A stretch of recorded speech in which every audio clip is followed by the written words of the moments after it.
Programang ito ay rated SPG. Striktong patnubay at gabay ng magulang ang kailangan. Maaaring may masiselang tema, lengguwahe, karahasan, sexual, horror o droga na hindi angkop sa mga bata.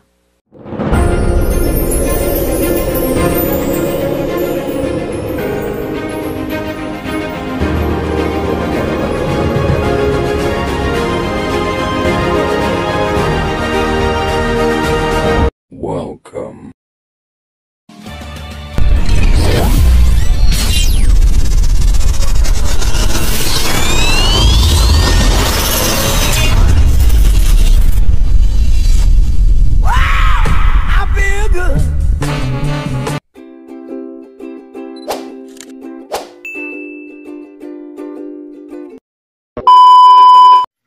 Hello guys! Welcome back to my channel. This is Melvin TV.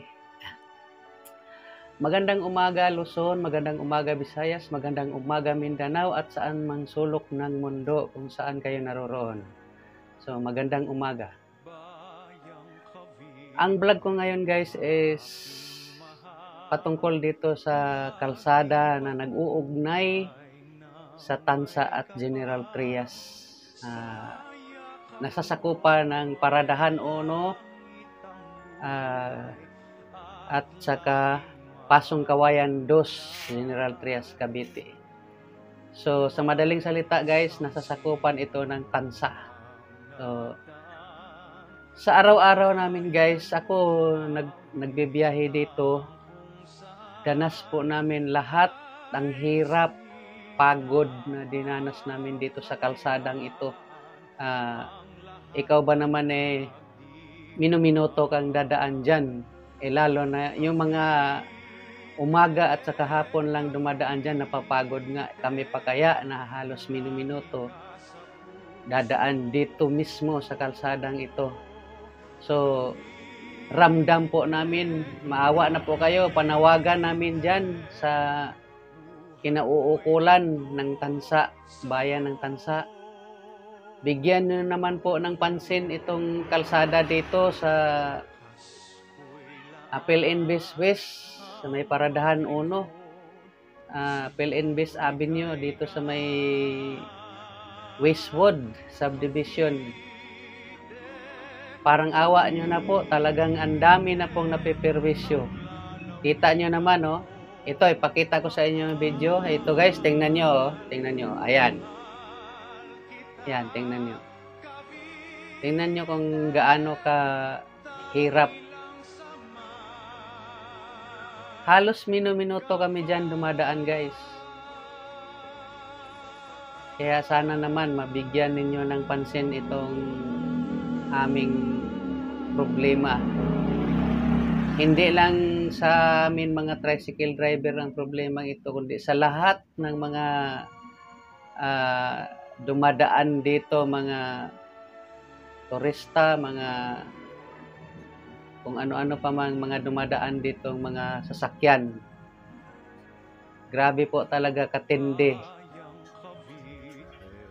Isa po sa dahilan dyan guys, na bakit nasira yung kalsada na yan, yung mga dump truck na malalaking dump truck dyan na nagde-deliver dyan sa mga hardware. Biruin mo ba naman ang tulay natin dyan guys, kung para sa inyong kaalaman, maximum, kung hindi ako nagkakamali, maximum or minimum na 10 tons lang po yan. Samantalang yung mga dump truck na dumadaan dyan is halos umaabot ng 40 to 60 tons. Kung hindi ako nagkakamali biruin yan. Antayin pa ba natin na masira yung tulay natin dyan bago natin aksyonan? O anong solusyon po ng pamunuan o kinauukulan ng Tansa? Ano ang solusyon natin dyan sa mga dump truck na dumadaan dito?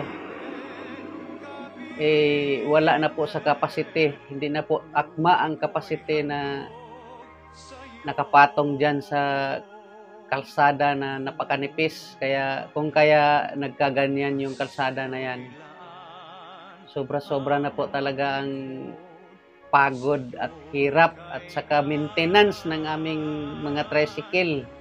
Hindi lang sa tricycle, sa lahat ng mga four wheels na. Ang dami na nga pong sumasayad dyan. Grabe. Dami nang sumasayad. Sa katunayan nga, oh, tingnan nyo to guys. Kahapon lang to, Merkulis.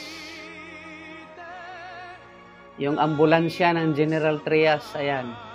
Ayan, tingnan nyo guys, tingnan nyo. Sumayad. O, diba? E, paano po kung meron yan pasyente na ihahatid sa ospital? Eh, nagja-jack-jack pa yung dyan, yung driver. Paano kung limited na lang talaga ang oras ng pasyente dyan? Parang awa nyo naman po, pakibigyan nyo na po ng solusyon, yung pangmatagalang solusyon. Kasi lagi na lang po pansamantalang solusyon, eh wala rin eh, bumabalik rin sa dati. Eh, sa katunayan nga, hinahakot na ng grupo ng aming presidente dyan ang mga nakausli na mga tipak na kalsada dyan. Pero ganun pa rin. Bawat dumadaan yung malalaking dump truck dyan na nagde-deliver sa hardware, umuusli pa rin talaga. Kaya kaming mga nasa maliliit na mga sasakyan, kawawang-kawawa, sakit na ng katawan tuwing pag-uwi sa bahay. Matumal na nga ang biyahe, dagdag pa itong pagod na naranasan namin. Hindi lang kami ang nagre-reklamo dyan, pati mga pasahero, yung mga, lalo na yung mga may sakit, lalo na yung mga buntis, mga matatanda, talagang umaangal po dyan. Eh, pati nga yung mga malalaking, andyan, mga van, mga four wheels dyan, mga jeep, talagang marami na po talaga ang sumasayad. So sana naman po pakibigyan naman ng aksyon, pakibigyan ng pansin itong kalsada dito. Yun lang po at maraming salamat. Sana po ay makarating ito sa kinauukulan natin dyan sa bayan ng Tansa. Hanggang sa muli kong vlog guys, maraming salamat. Ito si Melvin TV ay nag-iiwan ng kataga. Mahirap ka man o mayaman, bata, matanda, bakla, tomboy, babae at lalaki, palaging tandaan, business is the best. Bye-bye! See you on my next vlog.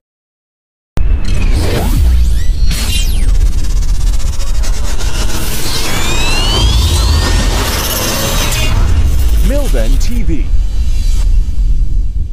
Subscribe, Like. share.